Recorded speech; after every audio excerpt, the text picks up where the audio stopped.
Nous sommes ici au Solilab. Alors sur l'île de Nantes, c'est une friche industrielle qui a été requalifiée comme d'autres, hein. C'était les chantiers du Bijon qui étaient là, les chantiers de Nantes.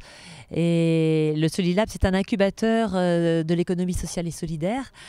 Alors on est autour de l'éco-conception, du recyclage, avec des acteurs qui sont finalement des accélérateurs de la transition écologique et énergétique. Alors moi je voudrais voir avec vous comment dans vos différentes structures, eh bien justement vous accompagnez, vous facilitez, vous accélérez les démarches des collectivités territoriales, des entreprises, des citoyens, pour que cette transition écologique et énergétique soit véritablement plus concrète dans les faits et qu'on atteigne les objectifs de réduction des gaz à effet de serre, etc. Alors on va commencer par vous, Marie Gabory, qui est directrice de Tuvalu, un nom qui rappelle ces îles qui sont au premier rang des impacts des changements climatiques, hein, dans le Pacifique. Hein, c'est volontaire. Symbole, tout à fait. C'est un sacré symbole. C'est vraiment le symbole des îles qui stigmatisent pas mal d'effets du changement climatique. Il y a la remontée des eaux, mais il y a l'absence de pluie, il y a les sols qui deviennent salins. Donc on y retrouve toute la complexité du changement climatique. D'accord, et c'est Tuvalu, voilà. Il y a aussi une volonté de montrer qu'il y a de la valeur ajoutée aussi dans ce que vous faites. Et vous travaillez avec les entreprises sur les bilans carbone, expliquez-nous. Alors, on a fait, donc avant chez EVA et avec EVA, beaucoup de bilans carbone. Et on souhaitait donner aux entreprises les clés. Donc c'est une compétence qui ne doit pas être externalisée, mais via le numérique, les entreprises sont tout à fait capables de devenir des managers du carbone, être pilotes, donc réaliser de façon annuelle, vraiment que ce soit intégré dans leurs équipes, dans leur système de management, comme une comptabilité. On fait une comptabilité économique, mais on fait aussi une comptabilité carbone. Et elles ont donc... On a utilisé l'outil numérique parce que ça simplifie énormément la démarche et on les forme, on les accompagne pour que chaque année, elles pilotent ces informations et elles aillent vers une réduction par 2, divisé par 2, peut-être par 4, on parle du facteur 4 d'ici 2020-2050. D'accord, donc vous commencez par faire un bilan avec elles et de manière à ce qu'elles puissent mesurer régulièrement leur marge de progression afin d'être concrètes. C'est vrai que la première année, on les aide à installer cet outil. En général, c'est des entreprises qui ont déjà fait ce premier bilan. Elles ont déjà, maintenant, il y a 2-3 ans, chaque entreprise a déjà fait cet état des lieux. Mais souvent, ça s'est retombé. Pourquoi ? Parce que ça a été fait par un cabinet extérieur. Il y a eu une sorte de beaucoup de travail qui a été fait sur la collecte et ça n'a pas forcément été capitalisé. Et puis, il y a cette complexité, le coût, et les équipes sont peut-être plus les mêmes. Donc maintenant, on ne veut pas que ce soit tous les 3 ans. Enfin, d'ailleurs, la loi de transition énergétique maintenant oblige les entreprises de plus de 500 salariés de faire un bilan annuel parce que ce doit être un bilan comptable avec des plans annuels, voire des actions semestrielles et réduire activement ces émissions de gaz à effet de serre. Alors c'est vous qui frappez à leur porte en leur disant voilà, on peut vous accompagner, ou alors aujourd'hui vous sentez une transition, justement une évolution depuis 10-15 ans sur la volonté des entreprises de s'engager? Alors là, il y a une prise de conscience qui est progressive avec même la COP21 fin d'année. On sent que les entreprises se mobilisent. Après, malheureusement, je dois aller frapper à leur porte et leur montrer tout l'enjeu de plus être dans une démarche de constat, mais vraiment d'être proactif et de régulièrement de donner les clés à leurs équipes et que ce soit très transversal. Marie, qu'est-ce que vous attendez de la COP21 ? J'attends qu'elle donne des objectifs très ambitieux aux entreprises. Donc que ce soit acté qu'ils faillent diviser par 2 à minima leurs émissions de gaz à effet de serre et peut-être quelque chose de encore plus contraignant parce qu'on a vu que les bonnes volontés ou les vœux pieux ne suffisent qu'à convaincre une petite partie d'entreprises qui sont déjà convaincues, mais ça ne généralise pas la démarche. Donc quand le carbone deviendra un centre de coût, donc avec un coût de la tonne de carbone émise, ça deviendra vraiment un levier pour réduire ses coûts. L'entreprise cherche à réduire ses coûts avant tout. Donc le coût de la tonne carbone serait un sacré accélérateur. Merci. Fabien Bouton, vous êtes responsable de l'agence nantaise de EVA, qui est un bureau d'études qui, lui, alors, s'occupe plutôt d'accompagner les entreprises dans l'éco-conception de leurs produits. Exactement, oui, c'est ça. Donc on accompagne les entreprises pour faire en sorte que leurs produits soient les plus responsables possibles. Donc j'entends par produits, les produits et les services également. Donc effectivement l'objet en tant que tel, mais aussi les services associés pour la mise en place de ces produits. Donc l'idée depuis 10 ans, c'est de faire en sorte que les entreprises puissent devenir de plus en plus autonomes aussi sur ces sujets-là, parce qu'on sent qu'il y a une évolution aussi de la demande sur ces sujets-là, de ne pas forcément faire appel toujours, d'un point de vue économique aussi, de faire toujours appel à des consultants extérieurs, mais d'internaliser la compétence aussi pour réaliser l'éco-conception elle-même. Donc ça passe par des outils qui permettent de faire de l'évaluation environnementale, donc d'identifier les enjeux environnementaux sur le cycle de vie de leurs produits. Donc, qu'est-ce que c'est qui impacte le plus? Est-ce que ce sont les matériaux, la fabrication, les transports, l'usage ou même la fin de vie? Et donc, à partir de ces constats-là, d'identifier des solutions qui permettront d'optimiser les impacts. Voilà. Alors, ce qui est étonnant, c'est qu'aujourd'hui, on s'aperçoit que dans l'accompagnement des entreprises et dans vos métiers, il y a de nouveaux métiers qui émergent.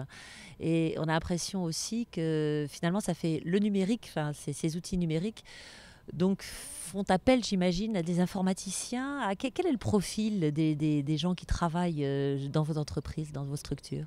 Alors les profils sont pas du tout informaticiens. Pas du tout informaticiens. Au contraire, ce sont des profils d'ingénieurs environnement, donc qui ont une culture vraiment de la conception de produits avec une dimension environnementale, avec parfois des spécificités sur les matériaux, la chimie, qui permettent justement d'aller de manière les plus fine à la mesure de l'impact d'un produit, des enjeux liés à des peintures, de la chimie intégrée, etc., ou des formulations quand on parle de recettes ou de cosmétiques. Par contre, effectivement, on fait appel également à des informaticiens. Donc on a un informaticien chez EVA, mais également on fait appel à des personnes extérieures pour nous aider à développer des solutions logicielles qui permettent d'intégrer des bases de données avec des facteurs d'émission et donc de faciliter la mise en place de l'éco-conception. Donc de réaliser des calculs plus simplement qu'avec des outils experts ou des formules d'ingénieurs. Donnez-nous des exemples d'objets, enfin d'entreprises et d'objets auxquels vous avez collaboré. Alors, nous sommes à Nantes, donc on va parler d'objets nantais. Donc on accompagne des entreprises dans le secteur des machines agricoles, par exemple, pour éco-concevoir des machines peut-être du futur. Donc ça va effectivement d'objets comme des engins de manutention jusqu'à du packaging pour des petites entreprises, des PME locales.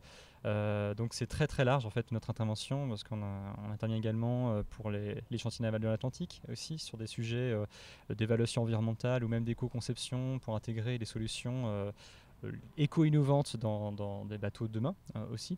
Donc c'est une intervention très large. Donc donner des exemples précis serait peut-être un peu réducteur. Donc effectivement, plutôt montrer une palette de nos interventions pour dire qu'on intervient à la fois sur des produits très grande consommation, des packaging, des produits comme des compotes par exemple, jusqu'à des produits très très très techniques qui vont des sous-marins ou même des bateaux.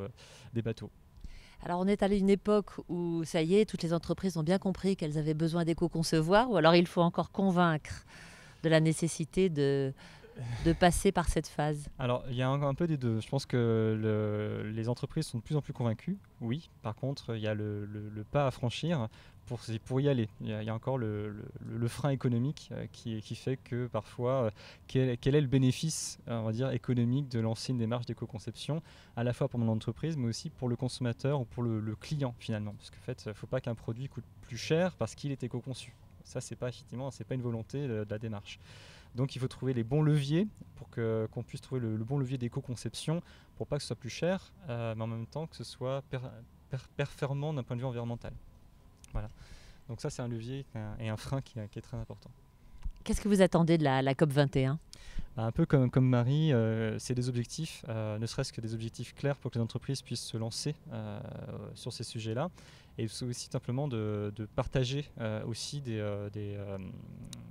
retours d'expérience aussi pour que celles qui ne sont pas encore convaincues le deviennent et surtout qu'elles puissent avoir du coup qu'elles puissent se dire c'est simple de mettre en place l'éco-conception et donc je peux me lancer avec des coûts raisonnables, avec des outils raisonnablement conçus, faciles à utiliser, que je peux intégrer et généraliser dans mon entreprise. C'est ça, mais en fait c'est aussi une occasion, une opportunité pour mieux faire comprendre vos métiers, j'imagine, sur votre territoire.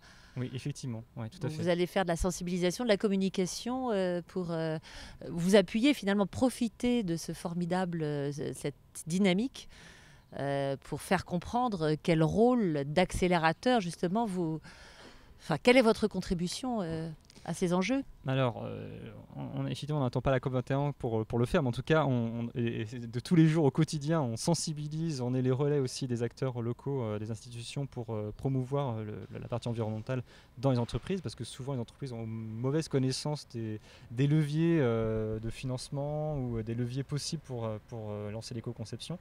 Donc on est des relais, et donc on est aussi les relais justement de la COP21 justement pour promouvoir les actions, valoriser parfois aussi les actions qui sont mises en place dans les entreprises. Donc voilà, c'est effectivement notre rôle aujourd'hui au sein d'EVA et même d'ailleurs toutes les entreprises qui sont autour de la table.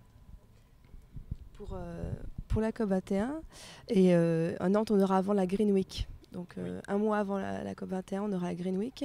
Et Tuvalu a choisi d'organiser un Tuvalu Challenge pour faire participer des écoles. On s'est dit, il y a plusieurs choses. C'est les étudiants qui sont les plus intéressés et les plus ouverts et les plus curieux sur ces sujets-là, mais on leur parle pas toujours de la bonne façon. Ça paraît des sujets trop théoriques. Et en plus, quand on parle de numérique, alors l'outil, je le mets dans les mains des étudiants, il n'y a plus aucun frein. Les freins qu'on peut trouver dans les entreprises de changement, de crainte autour du numérique, les étudiants, ils y vont à 200%. En 2 heures, ils se sentent capables de réaliser une empreinte carbone pour leur établissement. Donc on va regrouper une dizaine d'établissements. On s'associe avec une action qui s'appelle Transition Positive, qui fait bouger les établissements autour de ces thématiques-là.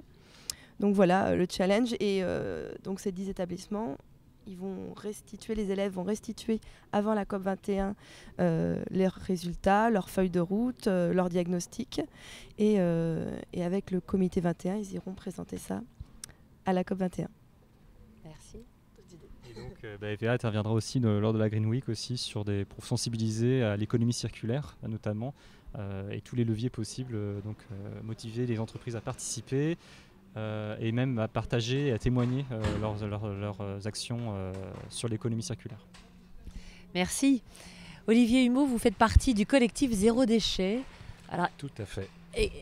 Expliquez-nous en quoi ça consiste. Vous êtes une quarantaine d'acteurs associatifs, collectivités territoriales, non, entreprises ? Pas encore les collectivités territoriales, mais elles seront bientôt associées au dispositif.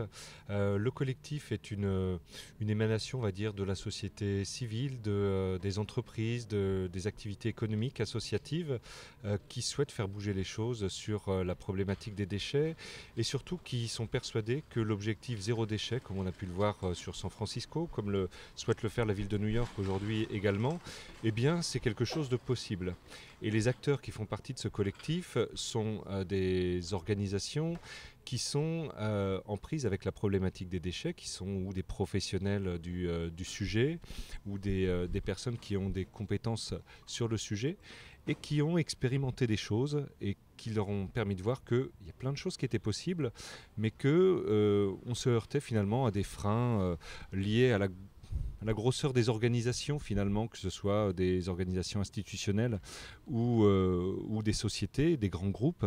On se rend compte que finalement pour faire bouger les choses, eh bien, les petits acteurs sont parfois plus pertinents. Donc nous sommes un regroupement de petits acteurs qui essayons de faire vibrer un petit peu le territoire, faire vibrer les choses à destination à la fois des entreprises mais également du grand public pour la grande cause du déchet. Quels sont les outils ou les moyens que vous utilisez pour les faire bouger? Alors, on cherche surtout à communiquer par la preuve, par de l'expérimentation. On a des outils qui fonctionnent bien, qui ne sont pas forcément connus, pas forcément diffusés, parce que nous sommes des acteurs qui agissons aujourd'hui à une petite échelle, et on essaie de faire savoir ce que l'on peut faire et de prouver les performances qui peuvent être faites. On a des expérimentations où sur des événements ou sur des entreprises, on arrive à réduire considérablement le nombre de déchets. Alors, par de la prévention d'une part, mais également lorsqu'on ne peut pas faire de la prévention, qu'il reste des produits qui deviennent des déchets, eh bien, comment on fait pour que ces déchets-là soient complètement recyclés et que rien ne parte en décharge ou en incinération? Est-ce que dans vos outils de sensibilisation, vous leur faites aussi comprendre que les déchets qui sont laissés dans la nature, finalement, un jour, ça va retourner à la mer? Est-ce que ici, à Nantes, où on est finalement à quelques kilomètres, hein, on n'est pas très loin de la mer et le fleuve charrie beaucoup de déchets, est-ce que vous faites ce lien terre-mer? Alors, on fait le lien, alors pas forcément de façon systématique, mais lorsqu'on parle du sujet des déchets, finalement, on entre dans des discussions assez intéressantes et qui vont assez loin avec nos interlocuteurs. Et lorsqu'on parle du sujet, finalement, il y a des sujets comme le mégot de cigarette, alors qui est souvent évoqué avec le grand public. On en a parlé sur un événement ce week-end, où il y a une petite animation sur le sujet, et on voit... on amène les gens à réfléchir. Il y a un petit film qui est diffusé sur Internet où on voit le parcours d'un mégot qui va dans les égouts et qui finalement retombe dans la mer. On a parlé de ce qui se passait au festival de Cannes, notamment. Il y a beaucoup de déchets sur une période très courte. Et quand on va voir le fond de la mer au large de Cannes après cet événement, eh bien, c'est sans surprise. On se retrouve avec beaucoup de choses qui finissent au fond des océans. Et je crois que les gens sont maintenant tous conscients du continent de plastique qui flotte un petit peu partout, des continents de plastique qui flottent un petit peu partout. Donc on essaie aussi de travailler sur ces sujets-là et on rencontre beaucoup de gens qui s'intéressent à ces problématiques, qui essaient d'avancer sur des solutions techniques de recyclage des plastiques complexes ou des mélanges de plastiques, puisque ce continent-là, il faudra bien le traiter un jour. Quand on parle de déchets avec des collectivités territoriales, des entreprises ou des citoyens, ils disent oh là là, c'est compliqué, ras-le-bol, ça c'est jamais partout pareil, etc. J'imagine que c'est un discours que vous entendez quotidiennement. Comment participez-vous à essayer justement de faire en sorte que ça s'améliore, ce système? Est-ce que vous allez vous remonter jusqu'à finalement la source des décisions, finalement, sur l'organisation de la gestion des déchets sur le territoire? Alors c'est un objectif, c'est un peu complexe parce que on a affaire à des organisations administratives qui sont compliquées. On est sur des communautés urbaines qui ont les compétences déchets et la décision remonte assez haut et fait appel à différents services qui n'ont pas forcément toutes les transversalités qu'on pourrait imaginer. Enfin, ce qu'on comprend bien aujourd'hui puisque ce sont des organisations importantes. C'est assez complexe effectivement de faire bouger les choses, d'autant plus que, comme vous le citiez, on a des règles de fonctionnement sur le tri des déchets qui ne sont pas forcément communes à toutes les collectivités. Donc il y a des initiatives qui sont faites là-dessus pour essayer d'harmoniser un peu les choses, mais aujourd'hui ça reste assez complexe. Peut-être que la COP21 peut être une occasion d'agir sur ce levier-là. Et puis il y a aussi des choses qui peuvent permettre d'accélérer les choses, qui sont aussi des leviers économiques. Aujourd'hui, on a des leviers qui sont économiques, fiscaux, qui ne sont pas assez développés. On n'a pas suffisamment, nous trouvons en France et même à Nantes, des outils économiques qui permettraient de donner une carotte à ceux qui font bien et un bâton à ceux qui n'ont pas envie de bouger sur ces sujets-là. Et on se rend compte que les acteurs, qu'ils soient le grand public ou les entreprises, sont très demandeurs finalement de règles du jeu qui soient claires, simples et qui soient motivantes pour les gens qui ont envie de bien faire et qui soient un peu démotivantes pour ceux qui ont envie de rester quelque part dans le monde d'avant, dans le système qu'on connaît aujourd'hui. Et c'est ce qui fera bouger un petit peu les lignes, qui fera changer les habitudes. Ça, c'est notre conviction. Alors, vous l'avez un peu évoqué, mais qu'est-ce que vous attendez de la COP21 ? J'allais dire comme Comme Marie l'avait très bien dit, vraiment des objectifs. Ce qu'on essaie de prouver dans le collectif, c'est qu'on peut se fixer des objectifs qui peuvent aujourd'hui paraître utopiques si on reste dans le cadre du monde d'hier, du XXe siècle. Mais qui finalement, quand on change un petit peu les cadres, quand on arrête de travailler en silo, quand on fait du transfert de compétences, on se rend compte qu'en jetant des passerelles entre différents métiers, différentes compétences et différents types d'acteurs, que ce soit l'associatif, la société civile, eh bien, on arrive à faire plein de choses qui pourraient paraître un petit peu impossibles aujourd'hui. Aujourd'hui, c'est faisable et je pense que la COP21 certains acteurs doivent se rendre compte qu'on peut faire plein de choses. Il suffit juste de bouger un petit peu les cadres. Et ces cadres-là, j'allais dire, il appartient au pouvoir public de les faire bouger. Merci. Colline Billon, vous représentez l'antenne locale de Place to Be, une belle initiative finalement, mais qui aura lieu à Paris, puisque finalement la COP21, pour l'instant, c'est très parisien, donc on a envie de savoir comment elle va être vécue aussi dans les territoires. Et vous êtes un acteur qui va la faire vivre ici à Nantes. Oui, bonjour. Donc, de ma propre expérience en ayant vécu la COP20 l'an dernier à Lima, il y a eu beaucoup d'échos des régions alentours justement de la capitale qui voulaient s'investir du côté de la société civile sur les questions traitées pendant les négociations et qui ont été très frustrés de ne pas pouvoir faire écho de leur voix. Et donc un peu dans le même cadre cette année, il y a eu beaucoup d'ampleur autour du projet Place to Be, d'avoir un autre récit autour des enjeux du climat. Et vu les implications citoyennes des autres villes, qui aussi voulaient faire écho de ce qui se passe sur leur territoire. Il y a l'idée donc d'avoir des antennes régionales du projet de Place to Be. Et donc à Nantes, et après je suis aussi en coordination avec les autres villes pour qu'on se fasse écho entre nous.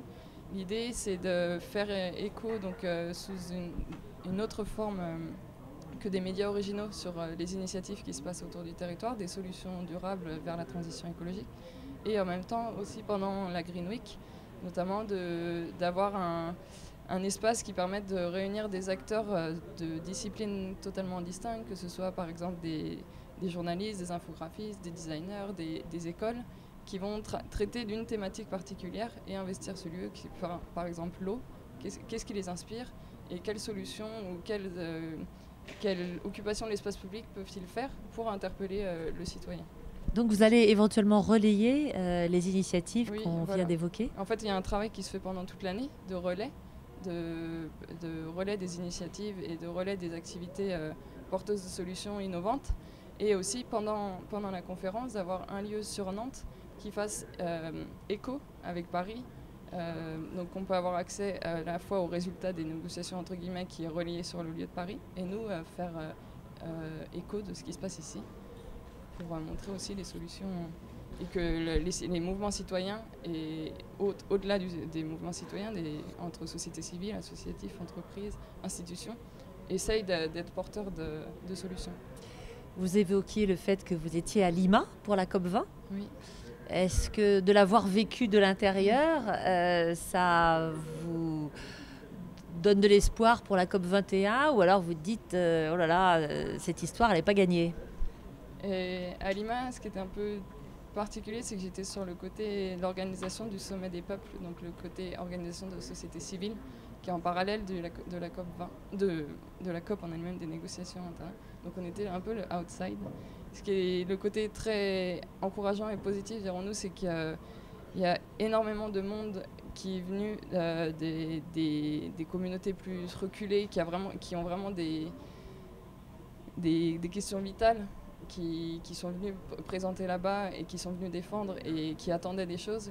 Après, le côté plus délicat, c'est vraiment le blocage des avancées, des résultats qui ont été assez peu encourageants et finalement des communautés ou des États qui restent encore à la marge de tout ça. Quand vous parlez de côté vital, de solutions vitales et de sujets vitaux, vous évoquez quoi?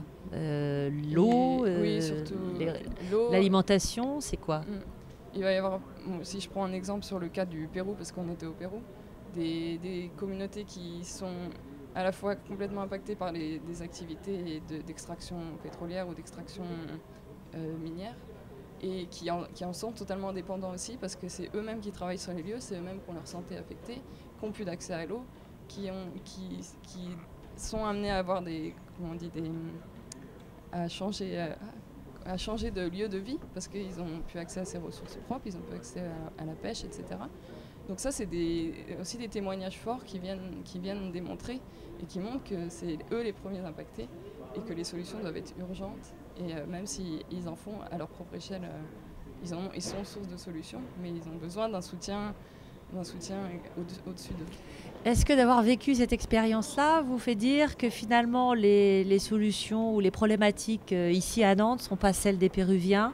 Au contraire, il y a quand même finalement une communauté d'enjeux. Les problématiques sont les mêmes. Après, c'est l'approche qui est totalement différente quand on parle des déchets ou des transports.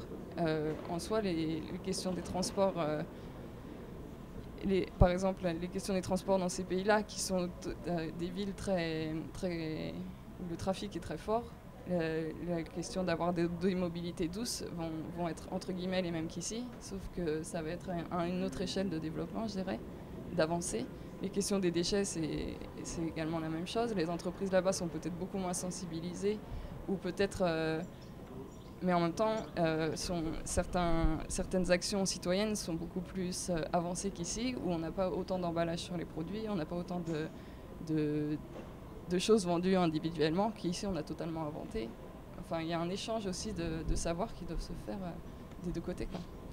Qu'est-ce que vous attendez, Colline, de la COP21 ? Ce que j'attends beaucoup, c'est que le fait que la société civile soit écoutée, mais concrètement dans les négociations, qu'il y ait plus de force d'influence de ces sociétés civiles, mais aussi des actions citoyennes, des actions associatives qui ont des messages forts à faire passer. Et que ça, c'est aussi un impact après sur les activités économiques à la fois des entreprises et des institutions plus à grande échelle. Merci à vous.